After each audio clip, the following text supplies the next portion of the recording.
Oui, salut. Pardon, il est tôt, je suis désolé, c'est pour ça la coiffure.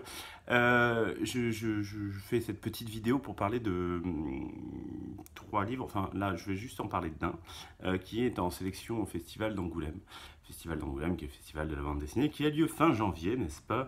Et où sont remis les prix les plus prestigieux du monde. D'ailleurs, rappelez-vous, j'en ai eu un il y a 2 ans. Je ne m'en remets pas, j'ai besoin d'en parler à chaque fois, c'est pour ça. Voilà, donc les sélections ont été annoncées il y a 2 semaines, 3 semaines, et cette année, coup de bol incroyable, ou juste retour des choses, Varoum a 2 livres en sélection. Trois même si on entend les sélections largement, puisque on a Bangalore, dont je vais vous parler là, qui est en sélection générale, donc pour le prix les Fauves d'Angoulême, hein, qui sont les prix d'Angoulême. Pour le Fauve Jeunesse, nous avons L'écorce des choses de Cécile Bidot, dont je reparlerai plus tard. Et enfin, pour le prix Polar SNCF et pour le prix des lycées de la région Poitou-Charentes, qui est aussi un prix relié à Angoulême, nous avons l'excellent Tu sais ce qu'on raconte de Daniel Cazenave et Gilles Rochier. Gilles Rochier qui avait gagné un prix Angoulême avant. Et qui a en plus une expo Angoulême. Enfin, vraiment, ouais, c'est la gloire, c'est la classe.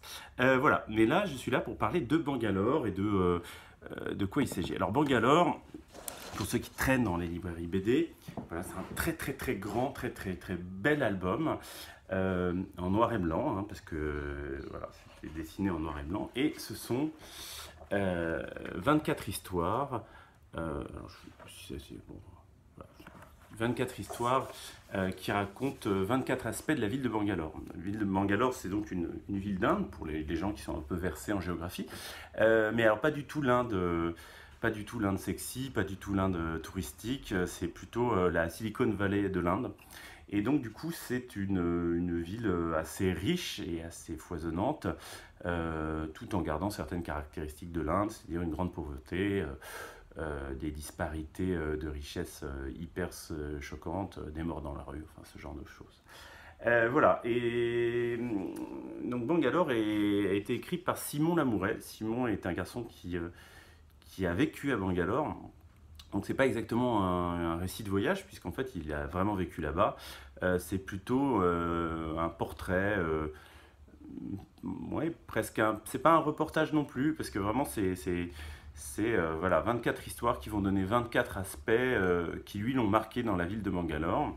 Donc à chaque fois ça se présente comme ça, donc une double page d'histoire, parfois parlante, parfois muette, et après une double page fabuleuse avec un énorme dessin plein de détails qui replace le contexte de l'histoire à chaque fois. Voilà, donc voilà, on va à chaque fois se retrouver avec les personnages. Alors parfois, Simon apparaît comme un personnage, parfois pas. Il se met pas trop en scène, enfin il est très peu là pour. C'est pas de l'autobio, hein, c'est vraiment. Je crois qu'il apparaît d'ailleurs quasiment que dans une ou deux histoires. Voilà. Bon, je pourrais vous montrer tout l'album, c'est absolument sublime. Voilà. J'ai rencontré Simon au salon du carnet de voyage de Clermont-Ferrand, le salon qui s'appelle Il faut aller voir, qui a lieu en novembre, fin novembre. Et c'était il y a 2 ans, c'était le lendemain des attentats du 13 novembre, qui me concernait pas mal parce que je vis à côté du Bataclan, donc du coup j'avais passé une assez mauvaise nuit, enfin comme la plupart des gens ce soir-là. Et donc le lendemain j'étais pas en super super forme et Simon a été la deuxième ou troisième personne que j'ai vue, parce qu'il y a souvent des rencontres auteurs-éditeurs, enfin projets-éditeurs, sachant que moi je fais pas de carnet de voyage, hein, du coup en fait à chaque fois on se demande toujours pourquoi je suis là-bas. Et du coup Simon était venu avec son projet, ses immenses planches, et il venait me voir un de mes confrères qui l'avait un petit peu éconduit en le battant froid. Du coup, il était un peu malheureux parce que voilà. Et d'ailleurs, pendant l'entretien de ce confrère qui est pas méchant mais qui est un peu couillon est venu faire de l'humour en disant tu vas quand même pas éditer ça. Et moi qui étais un peu sur les nerfs, je lui ai dit écoute, dégage s'il te plaît, casse-toi. Voilà, ce qui m'a tout de suite valu une estime de Simon complètement basée. En fait, c'était un jeu que j'avais fait avec le confrère. Je lui ai donné un peu 50 centimes pour qu'il fasse le méchant. Mais voilà, enfin, donc du coup, j'ai dit à Simon, non, mais bien sûr, on va faire ce livre, qui en plus a été aidé par la suite par le festival de Clermont-Ferrand, ce qui nous a quand même pas mal aidé, parce que ça nous a permis de faire un très très beau bouquin, très grand, avec, je sais pas si tu as vu, mais c'est quand même pas mal ça, c'est mon idée. Voilà, une jaquette immense. Bon, après en dessous il y a des trucs en dessous, hein.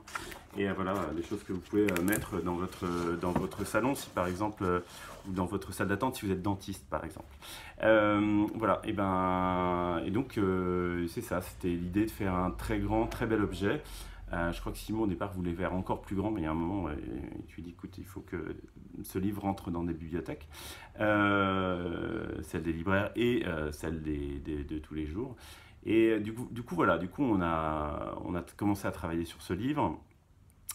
Simon avait aussi gagné une bourse de la Fondation Glénat, qui l'a aidé, qu'on a remercié. Et du coup, ou pas du coup d'ailleurs, je ne sais pas s'il y avait vraiment le lien, je suis allé voir Julien, qui est le galeriste de la Galerie Glénat, qui est une galerie qui n'est pas réservée qu'aux auteurs Glénat, qui propose de la bande dessinée. Et je suis allé voir Julien en me disant écoute, j'ai ce truc-là qui est vraiment magnifique. Je lui ai montré 2-3 images comme ça, il m'a dit ouais, faut voir, je sais pas. J'aime bien l'imiter. Je sais pas si j'imite très bien, mais j'aime bien l'imiter comme ça. Et Simon, qui était de passage en France, il vit entre Toulouse et Bangalore, enfin ça dépend là, plutôt de Toulouse en ce moment, mais est monté à Paris pour présenter devant l'équipe commerciale de Flammarion ce livre. Et du coup, on est allé voir Julien avec ses originaux. Et donc, on a ouvert les grands trucs et on ouvre le premier. Alors moi, j'étais en plein bouclage, j'étais un peu pressé, un peu comme aujourd'hui. D'ailleurs, je ne devrais pas faire ça, mais bon, on s'en fout. Et du coup, Julien ouvre la première double page, très grand truc, et il regarde. Et moi, je suis allé, vas-y, on passe à la suivante, là, tu vas voir, c'est super. Et donc, j'essaie de tourner, et puis Julien fait, attends. Il regarde, et il fait, ah ouais. Et là, il tourne la page suivante et fait ah ouais. Et à chaque fois, il prend son temps, c'est très énervant. Moi, j'aime bien que ça aille vite. Et puis, il a fait ça pendant 10 pages, genre ah ouais. Et donc, finalement, on a fait une expo à la Galerie Glénat. Et depuis, en plus, Simon a gagné d'autres prix. Il a eu plusieurs expos. Enfin, c'est hyper chouette. Et on travaille sur son deuxième livre.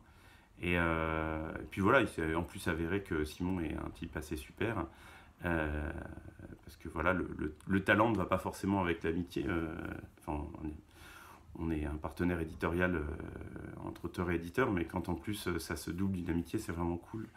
Et voilà, et du coup, on a fait ce livre en se disant que déjà, l'idée c'était de faire un très très beau bouquin, ce qui est à peu près moi ce que j'offre aux auteurs, hein, c'est-à-dire leur dire si jamais tu deviens riche avec ça, il y aura un sacré malentendu. Ça s'est déjà produit, hein, mais quand même.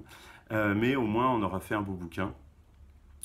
Et quand le livre est sorti, ça a été le cas. Il y a eu cette expo et c'était du plus. Il y a eu un autre prix qu'a gagné Simon entre-temps.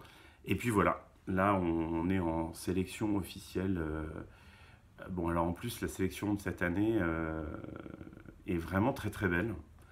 Moi, il y a chaque année dans les sélections d'Angoulême, il y a toujours 2 ou 3 trucs où je fais ouh là là, voilà, c'est vraiment pour faire plaisir à la vieille BD à papa. Et là, je trouve que pas du tout. J'ai vu que des choses incroyables. Alors, j'imagine que d'autres éditeurs vous diront complètement autre chose en disant non, c'est scandaleux. Il y a vraiment plein de tout petits labels. Et oui, c'est vrai. Je pense notamment à 2024 qui doit avoir 3 sélections. C'est hyper bien ce qu'ils font. Mais moi je trouve qu'il y a vraiment que des choses hyper bien. Donc voilà, est-ce qu'on aura un prix avec Bangalore? Vraiment, j'en sais rien. C'est pas forcément le plus important, mais c'est hyper cool. Et voilà, lisez Bangalore. Alors je précise aussi qu'il y a quelque chose donc, dans ces 24 histoires avec ces 24 images.